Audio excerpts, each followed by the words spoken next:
तो स्टूडेंट्स, हमने previous video में एंटिटी सेकेंड ईयर के चैप्टर थर्ड के कुछ एमसीक्यूज किए थे। आज हम नेक्स्ट एमसीक्यू करते हैं।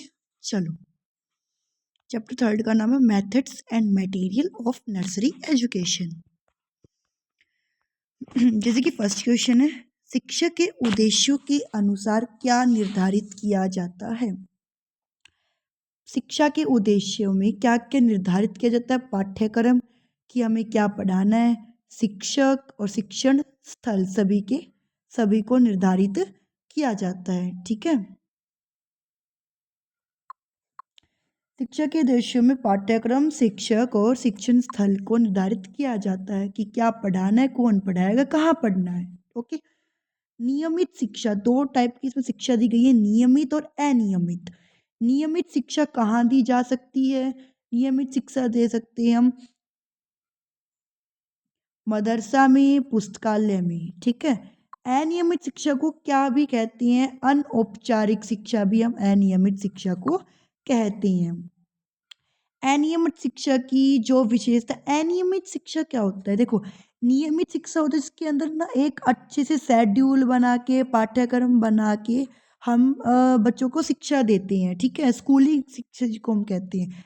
अनियमित शिक्षा क्या होती है, इसके अंदर कोई पाठ्यक्रम नहीं होता, कोई जिसके अंदर कोई पाठ्यक्रम नहीं होता, कोई टाइम नहीं होता। ठीक है, ना कोई पाठ्यक्रम होता, ना कोई टाइम होता है। मतलब हम एक्सपीरियंस लेते हैं, किसी बुजुर्ग से एक्सपीरियंस ले लिया, कहीं हम गए, वहाँ से हमने कुछ चीज़ें सीख ली, उसको हम कहते हैं अनियमित शिक्षा। ओके, हम अनियमित शिक्षा कब से शुरू कर देते हैं, माँ के गर्भ से हम शुरू कर देते हैं। धीरे धीरे हम क्या कुछ मतलब थोड़ा थोड़ा जानना, कुछ कुछ नई नई बातें जानना, उसको हम अनियमित शिक्षा में करते हैं। नियमित और अनियमित शिक्षा का संबंध क्या है, ये दोनों आपस में सहयोगी होते हैं। ठीक है, अनौपचारिक शिक्षा का क्या उद्देश्य है, औपचारिक शिक्षा को सफल बनाने में मदद करना।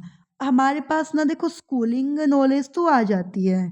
ठीक है, अब स्कूलिंग नॉलेज को कहाँ कहाँ हमने कैसे कैसे यूज करना है, वो हम अनौपचारिक शिक्षा के हेल्प से करते हैं। ओके, शिक्षा के कौन से प्रकार में कोई निश्चित समय नहीं होता, अनियमित शिक्षा में कोई निश्चित समय नहीं होता, कोई पाठ्यक्रम नहीं होता है। नियमित शिक्षा का महत्व क्या होता है, केवल ज्ञान प्राप्त करना, अनुभव प्राप्त करना, चरित्र का निर्माण करना। नियमित शिक्षा में जैसे कि हमारे पास जो हम स्कूली शिक्षा लेते हैं उसको हम कहते हैं नियमित शिक्षा। ठीक है, अनियमित शिक्षा अनुभव प्राप्त करना, ज्ञान प्राप्त करना, ये ऑल ऑफ दीज। ओके, व्यक्तिगत शिक्षा क्या होती है, किसी व्यक्ति विशेष को दी जाने वाली, किसी एक पर्सन को जो हम शिक्षा देते हैं, व्यक्तिगत शिक्षा।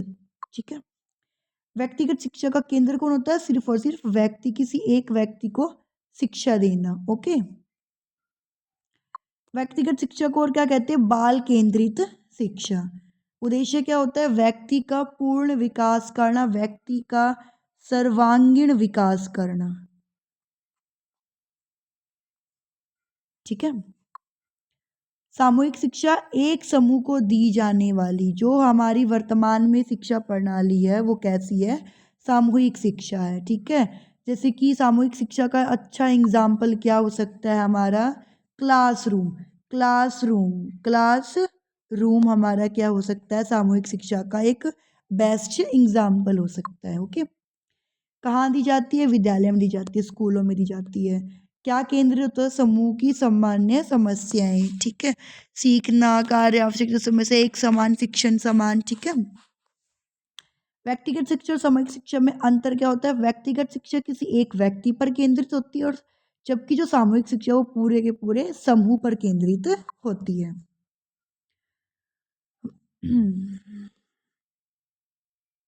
सामान्य शिक्षा का उद्देश्य क्या है, व्यक्ति में निहित गुणों और शक्तियों का जागृत करना। जो जो व्यक्ति के अंदर एक्सपीरियंस है, क्या क्या व्यक्ति कर सकता है, उन सभी शक्तियों को जागृत करना। ठीक है, विशिष्ट शिक्षा क्या है, विशिष्ट उद्देश्यों को ध्यान में रख के दी जाने वाली शिक्षा, कि बच्चों को ना मतलब 11th-12th में आगे जाके अलग अलग फील्ड वो चूज करते कि हमें साइंस स्ट्रीम में जाना है, हमें आर्ट स्ट्रीम में जाना है, हमें कॉमर्स स्ट्रीम में जाना है। तो अलग अलग उनके जो डायरेक्शन है वो देख के, उनके जो उनको जो चाहिए वो देख के, उनके डायरेक्शन को देख के कि भई आगे क्या करना चाहती हैं, सबको उद्देश्य के उनके जो मोटिव है उनको ध्यान में रख के हम जो उनको शिक्षा देते हैं, जैसे 11th-12th में सब्जेक्ट साइंस वगैरह ले ली हमने, किस अकॉर्डिंग वो जॉब करेंगे, उसके अकॉर्डिंग, जॉब के अकॉर्डिंग सब देख के, ठीक है? होती है विशिष्ट शिक्षा। विशिष्ट उद्देश्य के अनुसार दी जाती है, ठीक है?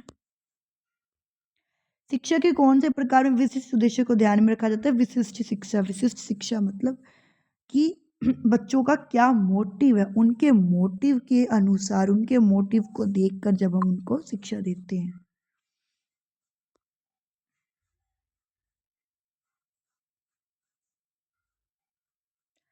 और सब मेन क्वेश्चन बस यही है। नियमित शिक्षा में क्या होता है? पूर्व योजना अनुसार कार्य होता है कि हमने पहले ही ये सोच रखा है कि बच्चों को क्लास में हमें आज लेसन नंबर 1 पढ़ाना है, लेसन नंबर 2 पढ़ाना है, या हमें ग्रामर का ये टॉपिक पढ़ाना है, हमें ये वो होती है नियमित शिक्षा। ओके। शिक्षा व्यक्ति को क्या करने में मदद करती है? मूलभूत आवश्यकता कौन-कौन सी होती है? जीवन जीने के लिए जो आवश्यकताएँ होती है, भौतिक जो आवश्यकताएँ होती हैं, ठीक है? हम अपने ऊपर हम कि स्वयं के ऊपर आत्मनिर्भर हो, ठीक है? हम ना कि किसी और के ऊपर आत्मनिर्भर हो। समाज में योगदान देने के लिए होती है, ओके? आत्मनिर्भर व्यक्ति की विशेषता क्या होती है? अपने कार्यों का वो भार स्वयं लेता है, किसी के ऊपर डिपेंड नहीं होता है, ठीक है? सेल्फ डिपेंडेंट होता है, हर तरीके से फिज़िकली, मेंटली, फाइनेंशियली हर तरीके से, ठीक है? शिक्षा हेल्प करती है, सर्वांगीण विकास करती है ना शिक्षा, वही बात है। स्वामी विवेकानंद के अनुसार भारत को किसकी ज़रूरत है? आत्मनिर्भर लोगों की, सेल्फ डिपेंडेंट लोगों की ज़रूरत है। शिक्षा का उद्देश्य क्या है? व्यक्ति को सेल्फ डिपेंडेंट बनाना। आत्मनिर्भरता की जो प्राप्ति है उसके लिए क्या आवश्यक है? शिक्षा मेन है, ठीक है? हमारे पास धन हो सकता है, शक्ति हो सकती है, बट अगर हमारे पास ज्ञान नहीं है कि हम उस धन का यूज़ कहाँ करें, हम उस शक्ति का यूज़ कैसे करें, हमारे पास उस चीज़ की नॉलेज नहीं है, दैट्स इसका मतलब हम कुछ नहीं कर सकते हैं। ओके। शिक्षा के माध्यम से मनुष्य का क्या विकास होता है? सर्वांगीण, धार्मिक, नैतिक, आध्यात्मिक, संवेगात्मक हर तरीके से उसका फिज़िकली, मेंटली हर तरीके से उसका रिलीजियस जो भी चेंजेज़ है वो आना, हर तरीके से उसका डेवलपमेंट होना, वो होता है शिक्षा का उद्देश्य मेन। ठीक है बच्चों, आज के लिए हमने ये एमसीक्यूज़ किए हैं। किसी बच्चों को ना समझ में आए हो तो प्लीज़ कमेंट बॉक्स में आप अपने डाउट को क्लियर कर सकती हैं। किसी और टॉपिक, नए टॉपिक पे वीडियो बनानी हो तो भी आप कमेंट बॉक्स में कमेंट ड्रॉप कर सकते हो। Thank you so much.